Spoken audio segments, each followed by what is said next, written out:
আমাদের অনেক দিনের অনেক বছরের একটা দাবি। আমাদের ককবরক ভাষাকে রোমান স্ক্রিপ্ট দিয়ে লেখার অনুমতি দিতে হবে। সেই দাবি অনেক বছর ধরে চলে আসছে, কিন্তু সরকার বসে, সরকার যায়, আবার নতুন সরকার করে, কিন্তু এই আন্দোলন, এই দাবিটা মানা হচ্ছে না। তো আমরা ত্রিপুরা উইমেন্স ফেডারেশনের পক্ষ থেকেও আমরাও এই দাবি রাখছি।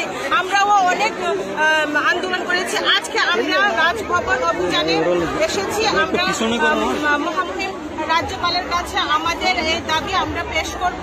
আমাদের মেমোরেন্ডাম আছে, আমরা মেমোরেন্ডাম রেডি করে এনেছি, ওনার কাছে যাব। আমাদেরকে একটা সময় টাইম দেওয়া হয়েছে, আমরা এই দাবি নিয়ে যাচ্ছি।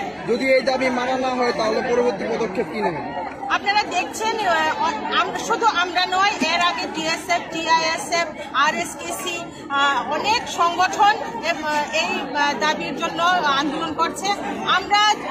আমরা এই রাজনৈতিক সংগঠন আমরাও এই দাবি করছি, কেননা সেটা আমাদের মাতৃভাষা, সেটা আমাদের অস্তিত্বের বিষয়, আর এটা রাজনীতি নয়। কিন্তু আমরা রাজনীতির অংশ হিসেবেও আমরাও ককবরক ভাষী, তার জন্য আমাদের এই ন্যায্য দাবিকে আমরা দাবি করছি। আমরা আমাদের রাজ্যপালের কাছে, রাজ্য সরকারের কাছে আমরা দাবি রাখছি। এই দাবি যদি না মানা হয় তাহলে আমরা আরো আন্দোলন করব। আমরা সব ককবরক ভাষী একত্র হয়ে আমরা আন্দোলনে নেমে যাব।